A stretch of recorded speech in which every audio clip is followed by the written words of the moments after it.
Breaking news now at 6 with demolition now set for the fire-ravaged Centennial Mills building. How crews plan to bring it down safely. Plus, they're escape artists.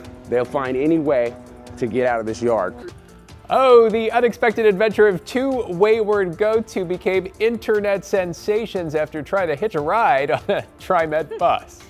And how one community stepped up to give kids a place to show off their hard work after a fire canceled the county fair. It happened quicker than anybody would have thought it could have happened. But first to that breaking news and a critical update for the century-old burned-out mill in Portland's Pearl District. Hiding behind the building there, city officials confirming they're now planning a controlled detonation using explosives to take down the water tower perched up top, and as soon as Monday. Thanks for joining us. I'm David Molko. And I'm Christine Pitawanich. Let's get right to our Harley Cold Iron, who's live near the building in Northwest Portland for all those details. Harley. Hey, Christine and David. In a news conference that just wrapped up, they said that the Centennial Mills building behind me will begin getting demolished on Monday. The city not saying exactly what time that will be on Monday. The first step is to bring it down with a controlled detonation that will use explosives. That detonation will remove the water tower. Portland's Director of Permitting and Development said this is a common tactic. Neighbors will be notified sometime ahead of that blast and should prepare because it is going to be loud. But since the abandoned warehouse was gutted by the fire, it's unstable. So there's a risk that this thing could come down quickly. That building's at risk of imminent collapse, and we just want to make sure the community's safe, and we don't want anyone to get hurt. Look, I know that this fire has been very inconvenient on folks. We're doing everything we can to bring this building down expeditiously. Another big question we got answered today: who's footing the bill? We've learned the private property owner is paying the bill after being notified August 6th that the building was dangerous and needed to come down. There are a lot of variables to this project, but if everything goes right, the building will be half its height in just a couple weeks. If that does happen, pardon me for the railroad in the background, if that does happen, the road in front of it would be reopened. Now, to avoid spreading dust, debris, and asbestos everywhere, crews are going to wet down the building on Sunday to hopefully keep that contained.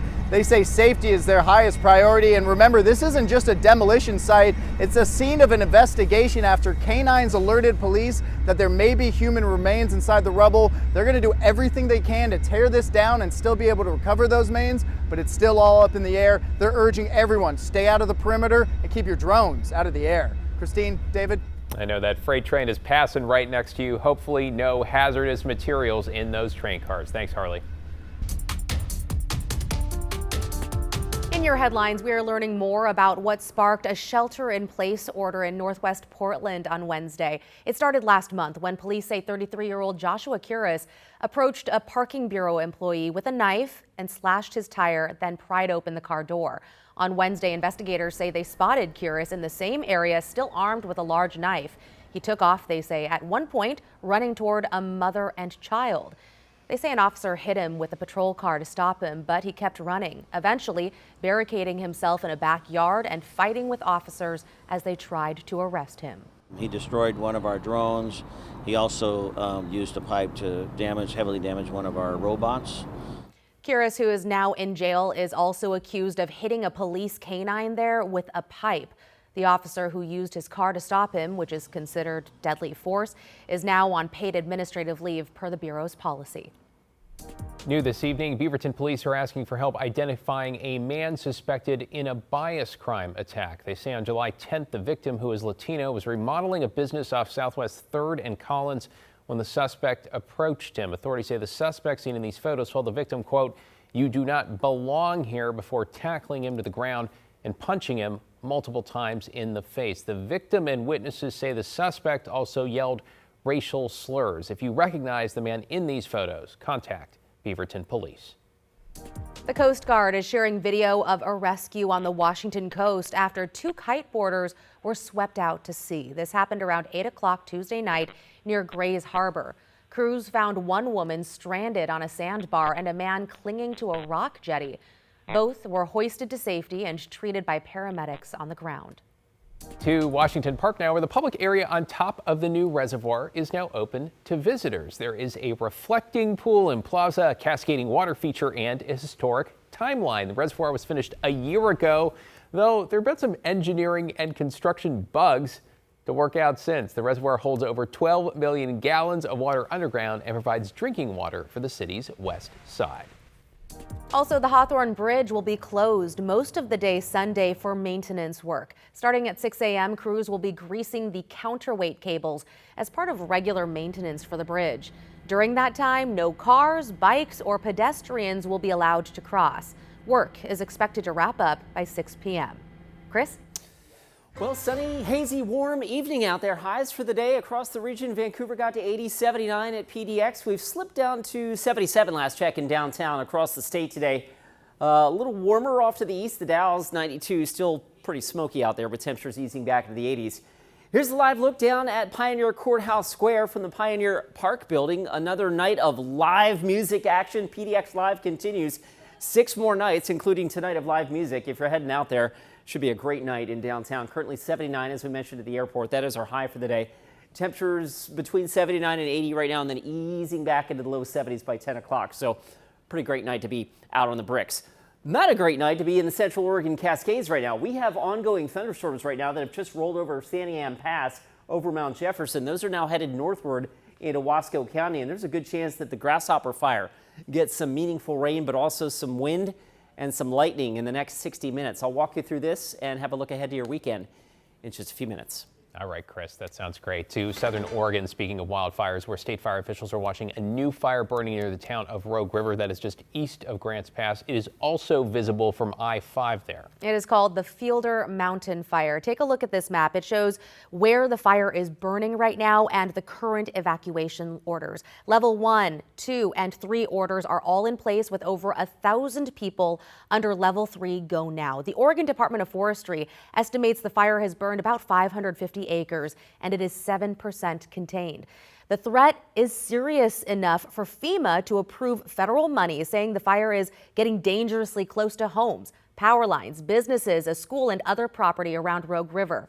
So far, no structures have burned, and I-5 in the area remains open. Hope we can keep it that way. To Umatilla County now, a new video of Oregon National Guard crews helping battle the Hagen fire. It's burned more than 54,000 acres. It's 11% contained. The Guard's choppers are scooping water from a lake before dropping it on the flames and hot spots. Their air crews made more than 600 drops across Oregon this season, delivering more than 676,000 gallons of water. That's similar to the volume of an Olympic-size swimming pool. Wow, interesting to see that video too. But hey, there is a little good news for some kids impacted by the Grasshopper Fire. We need it because the Wasco County Fair may have been canceled, but the livestock portion of the fair will go on. Devin Haskins shows us how. At the Hood River County Fairgrounds, these 4-H kids have had quite the week. Definitely. Earlier in the week, the Grasshopper Fire forced the cancellation of the Wasco County Fair. I have Batman with me. Which for 4-H kids like Haley Pekanek, he's a little cranky right now, is a big deal. She spends all year getting her steers ready for show and auction. I want to be able to show the livestock and the industry of what I've done for many of the years I've grown up to it. And after it was canceled, 4-H organizers scrambled to find a new venue. We reached out to local communities and they reached out to us, and it happened quicker than anybody would have thought it could have happened. And within about 24 hours, Hood River Fairgrounds had opened their doors, and they weren't the only ones offering. We had offers from Jefferson County, Tillamook County, Washington County, Sherman County, everybody around the board. There was no question. When the need arose, they stepped up and wanted to help us out for sure. That generosity means a lot to kids like Brody Thomas. This is Jim Bob. He's kind of tired. He spent Wednesday tearing down his stalls at the Wasco County Fairgrounds, only to move them one county over. Like, it took the entire day to do all this, all the goat barn in there, and trailers getting unpacked and all sorts of stuff. The hard work these kids have put in over the last several months won't be for nothing now. They'll spend the weekend feeding and grooming their animals, hoping to fetch top dollar at the livestock auction. For it to raise them, love them, and then go to fair and sell them.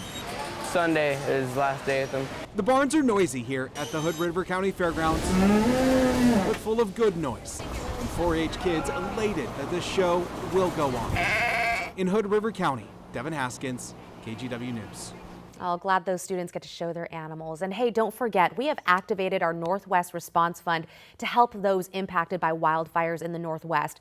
All you have to do is scan the QR code on your screen there to donate directly to the Red Cross. If you'd like to give in person, no worries. Just visit any local U.S. Bank branch. You can learn more at kgw.com.